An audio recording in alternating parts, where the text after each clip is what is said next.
Hey guys, what is up? Welcome back to a new video. So we're going to be doing a Q&A on this one. This is something I've been wanting to do for a while, but I just didn't have the time to actually fit this video in. Now that I have a video slot open, I figure I might as well get this Q&A done. A lot of people ask me questions all the time, so I figured I might as well kind of answer the frequently asked questions or any other ones that you may have. I put up a story on my Instagram basically saying, hey, ask me any question you want, I'll answer it in a video. So we're going to do that today. So the first question that I got, or one of the questions that I got, and the first one I'm going to answer is, somebody asked me, how do I deal with salt in the winter and how do I deal with rust? You know, I live in New Jersey, I drive this car year round. This car does see salt, it does see inclement weather. So, you know, it's a question that probably many of you have. Maybe people down in the South don't necessarily have because they don't have to deal with it, or out in California. But I live in New Jersey, I deal with salt, it happens. You know, I absolutely hate it, but it's something that I have to deal with given where I live. What I do is I just stay on top of my washes. I do normal weekly washes. Obviously in the winter it's a little bit harder just because the weather's colder and I'm just not as motivated to you know, get out and wash the car. But I do wash my car in the garage, so it's not as cold. And usually if there is salt on the ground, there is snow, I usually try to wash it that weekend or even that day if I'm able to. Don't want to leave it on the undercarriage or anything like that, just because, you know, it can rust. There's things that can easily rust pretty quickly. And now they use this brine stuff. Basically, it's just a liquid that they put down on the roads, and then when people drive over it, it creates all the dust and it gets everywhere. It's a pain in the butt. Either way, the salt and brine are both terrible things for your car. One of the things I did want to mention is actually leaving salt on the car while it's still really cold is not a bad thing. The only time that it is bad is when the weather warms up and you still have the salt on the car. The warmer weather and the salt and, you know, whatever they use in that product, that just kind of ramps up and speeds up the actual rusting process. So, you know, if it's still really cold out, it's not detrimental to get it off right away. But for me, I usually try to get it off as soon as possible. You know, there's no special technique or anything like that. I just do a normal basic wash. I just end up putting a little bit more soap in my car wash buckets, just to make sure that there's more suds on the car, a little bit more soap and everything. I also do a complete undercarriage spray. I usually do that normally, but I pay a little bit closer attention to actually getting everything I possibly can under there. I just use my pressure washer, get it, you know, lay under the car as best I can and just spray. And it usually does a good job. I don't have any rust on the car anywhere, and it does a good job. I've had good success with that, so I'm going to continue doing that. So if anybody is in a similar environment to me, I highly suggest doing that. Another question I got is, what is the quietest exhaust for this car? I mean, to be completely honest, the quietest one that you're probably going to experience is stock. Stock is the quietest you possibly can get. These cars stock are extremely quiet. There's no really tone to it. It's just, there's nothing to it. I'm not a big fan of it. If you want to stay quiet, you want to stay drone free, just stick to stock. But if you want to go aftermarket and you want a little bit more sound, but you don't want to go too crazy, the Cobb exhaust is known to be pretty quiet. It's actually drone free as well. It's a really nice quality piece. So that is probably something that I'll go with. It adds obviously more sound. I think it sounds way better than stock, obviously. It depends, you know, which way you want to go. You're obviously going to pay for that exhaust. It's not that cheap. So depending on what kind of sound you're looking for and how quiet, you might be better just to stay stock. But if you want to go aftermarket, I would recommend going with a Cobb catback. Next question is, how often do I scrape? Honestly, I'm so used to driving lowered cars that I really don't scrape that often. I know the limits of it and when I will scrape. If I see a really steep incline or exit or something like that, I know I'm gonna have to angle the car and just be really careful. I've been driving lowered cars for years, so I'm kind of just used to that lifestyle and just what to look out for. I really haven't scraped, and even if I did, I wasn't really worried about it because the lip on this front car is $100 basically. So I'm not that worried about it. And as you can see, it's in perfect shape. I have no scrapes or anything on it, and I really don't have issues. Everywhere that I drive, I'm familiar with the area. I drive on it all the time, so I know where the bumps are. I know where the steeper inclines are, and sometimes, you know, I'll have to kind of avoid that specific entryway or exit or something. But honestly, I really don't encounter those too often, so I really don't have a problem scraping. Just make sure you angle the car and you'll be totally fine. Another question that I got was, with the WRX, do you think you could do bolt-ons and, you know, power mods and be faster than an STI? Absolutely. WRXs, you know, going stage 2 or even up to stage 3 with E85 are without a doubt faster than an STI. But to me, it's not about the horsepower. It's not about how fast it is. It's about how it handles and how it actually delivers the power. WRXs, there's no question, full bolt-ons is a very quick car. You can get up to 350 and that thing it moves pretty quick. But honestly, you know, being able to throw that car into a corner, the STI, without a doubt, with less horsepower, will absolutely walk that car away. So it's not all about horsepower, but if you are looking for, I guess, a faster off the line car, no question the WRX can be quicker than an STI with some bolt-ons, and also it's actually cheaper to do in terms of adding power and performance mods. This next question made me laugh. This is actually by my dude Joe, who actually bought these wheels. He's been super gracious enough to let me wait for the new wheels to come in. And he's you know, these wheels are his actually, so he's been a really cool dude and just kind of waiting. He asked me, is it August yet? Almost, man. We're only a couple weeks away. We're almost there, man. I promise. These wheels are still yours. They will be going to you shortly, and I will be sure to ship them out as soon as the new wheels come in and I get them on and everything is set up. So the next question is, somebody asked me why I got into Subaru, why I drive a Subaru, why have I owned 3 of them, and it's pretty simple. It's a pretty simple answer. Quickly, we got to go back a couple years, back to 2012. I was driving a BMW E46 M3 for 4 years. I modified that car, absolutely loved it, and it was paid off. I didn't have any car payments or anything like that. My girlfriend at the time, who was now my wife, we bought our first house. We're making, you know, the big next step in our lives. So I wanted something a little bit cheaper to maintain, a little bit, you know, just cheaper in general, and something more practical, because, you know, the M3 that I had was 2 doors. It was expensive. I was terrified of driving it anywhere just because of how much money I put into it and just kind of what the car was. You know, it attracted attention, and, you know, it was just something. I ended up not driving it as much as I should have, just because I was so afraid to drive it, and I was so, you know, I loved it so much that I just was terrified to drive it anywhere. So I wanted something a little bit more practical. I wanted something 4 doors, manual, all-wheel drive, and just fun. And that kind of just led me to a Subaru. I ended up getting a 2013 WRX hatchback. Absolutely loved it. I fell in love with the brand. I love the simplicity of it and just how, you know, fun it was to mod and maintain, and obviously to drive. It was just such a pleasurable experience that it kind of just made me fall in love with the brand. Now I'm on my 3rd Subaru. You know, we have our 2018 Outback that we drive every single day for family duties. That's my wife's car, and I got this one, the STI, which is my car. I drive it every single day. Now we're looking at our 4th Subaru, and, you know, I'm probably going to always own a Subaru just because I've had such a great experience. I love this brand. It just treated me well over these 3 cars. Next question, somebody asked me if I would ever upgrade or change to the 2018 Plus front bumper. I think that bumper looks really good. I really do want one. I think the only thing that is holding me back is all the accessories and all the things that I want on top of it. You know, the bumper alone is not that expensive. It's like $200 or $300, but you have to get it painted, which is another $400.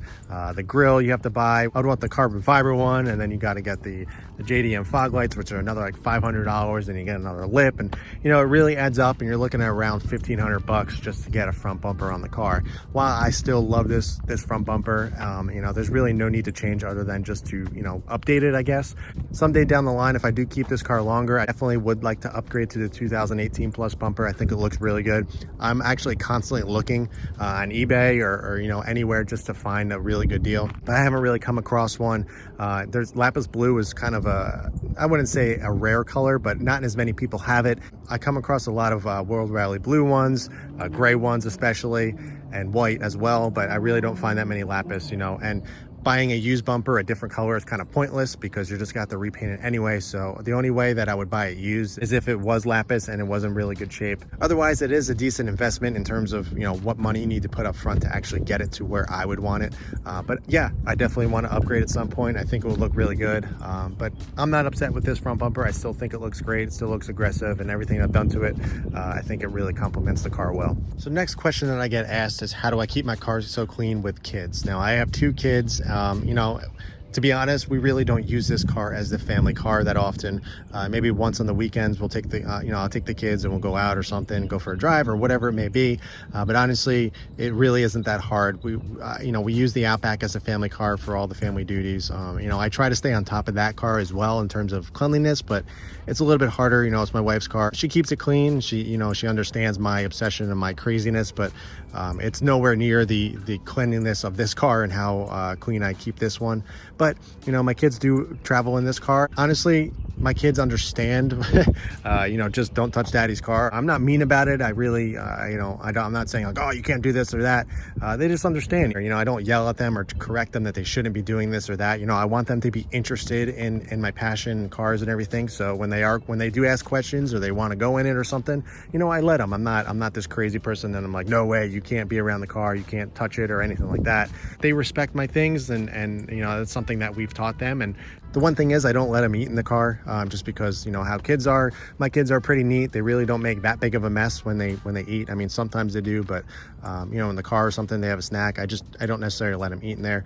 They can drink. I don't mind them drinking water or whatever.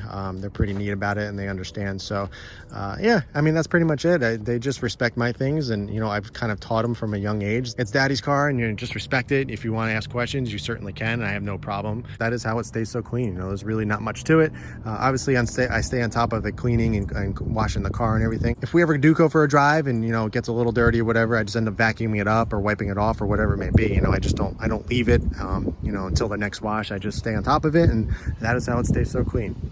Next question I got asked is, do I recommend this Gurney Flap? Absolutely. This is the full carbon fiber Gurney Flap by Subispeed. I think it looks great. It matches really well with the roof spoiler I have going on here. It fits really well, and it hasn't moved. I've had some issues in the past with some carbon fiber parts that I've gotten from certain companies, and you know, just wasn't up to par. But this one specifically is the first one I got. It was absolutely perfect. The weave is perfect everywhere, and it fits really well. It goes all the way to the edges right here, and honestly, I probably don't think I'll ever be able to take this off. It's on there really well, and it's a nice little touch. It adds a cool little aggression to the rear wing. I know the rear wing is already really aggressive to begin with. Add a little bit more curve, a little bit more, I don't know, something about it. I think it looks incomplete without it. So I definitely recommend it if you are interested in picking it up. I got it from Subispeed. It's no crazy brand or anything like that. I don't know if they have them in stock currently, but I got it and I absolutely love it, and I can't recommend it enough. Next question is, do I recommend spacers? Now, this is kind of controversial. You know, it depends on what you're doing with the car. I have ran spacers in the past on previous cars. I've never run them on my Subarus before, but I kind of strayed away from using spacers simply because I'd much rather find a wheel that fits properly than getting something that doesn't fit and just making it work. I'd rather spend the extra money and get a proper offset and better fitting wheel than just throwing a whole bunch of metal spacers onto the car. There's obviously, you know, some things that can happen. You can prematurely wear the hubs on the car. You have to upgrade your studs, because if you're running bigger spacers, you're not going to have as many threads to actually thread onto when you put the wheels on. There's just a lot of things that I don't really think spacers are the greatest. You can run them. I know a lot of people do, but I don't really recommend them. I'm really for, like I said, just getting a proper fitting wheel. But if you do it right, if you get some proper ARP extended studs, and then I really don't have a problem with it. But the only thing that I would recommend is make sure you get a spacer with a hub ring on it. You want to actually take that extra weight that you're putting on the car, on the hubs of the car, onto the actual spacer. It's not just sitting against the actual hub of the car. You want something that's actually going to have that lip, so the wheel has something to rest on, and it takes that weight off and that unnecessary strain that you will be putting onto the hub. All right, so last question. I got a bunch more. Sorry if I didn't get to them, but I figured I'd answer one more just because I don't want to make this video too long, and you know, we'll do more of these in the future. But the last question that I got, or the last one I'm going to answer, is what other cars was I considering before the STI? So simply put, I was looking at the basic competitors. I bought this car in March of 2017. So a few cars weren't really out yet that are out now that many people will be kind of cross shopping with. More specifically, the Type R, that wasn't out yet. I wouldn't have bought that car anyway. I'm not crazy about how that looks on the rear end. And I'm also not a fan of front wheel drive cars, even though I've heard that it's a really great car. I would love to drive one. I love to experience one, but I don't think I would own one. I think the front of those look really, really good, but that's about it. I also briefly looked at a Focus RS. Now, again, I was looking for a car in 2017, 2016, you know, around that time, and the Focus RS just came out. There were still giant dealer markups on that car, and I just wasn't about to pay $50,000 for a Focus RS. For a Focus, nonetheless, it is a great car, but it just didn't do it for me. I wasn't ready to spend that much money on a car that I wasn't familiar with, that was so brand new to the market that not many people really knew yet. You know, I wanted something that was established and it had modifications out already, and the Focus RS just wasn't. It didn't check the boxes for me. Naturally, obviously, I looked at an E90 M3. That is the car that I was really looking into after my E46 M3, but I ended up going with the Subaru because of the reasons I named earlier in this video. And it just, wasn't the right time to get one, but I still looked into it. I still love them. I still do want one. I still think it is a fantastic car. But that is something else that I looked into. Another reason why I didn't get that car is because I really wanted something new that was going to last a long time. I didn't have to worry about things breaking or getting a higher mileage car. I wanted something brand new, so that kind of took it out of the running. And the last car that I was really considering was a Volkswagen Golf R. I think everybody who cross shops with an STI, Golf R is something that everybody looks at. That car is amazing. I think the interiors on those are awesome. They're way above the Subaru, and it's German technology, it's German engineering. It's a really well-built car. Just one thing about that is it was a little plain, a little dull on the outside. It didn't really do it for me in terms of looks, but honestly, those cars are amazing. You can tune those things like crazy, and they're just absolute animals. One of the reasons why I didn't end up going with the Golf R was the dealers that I was working with, nobody was willing to move on the price. They were asking like, I think 42 to 45 for those things.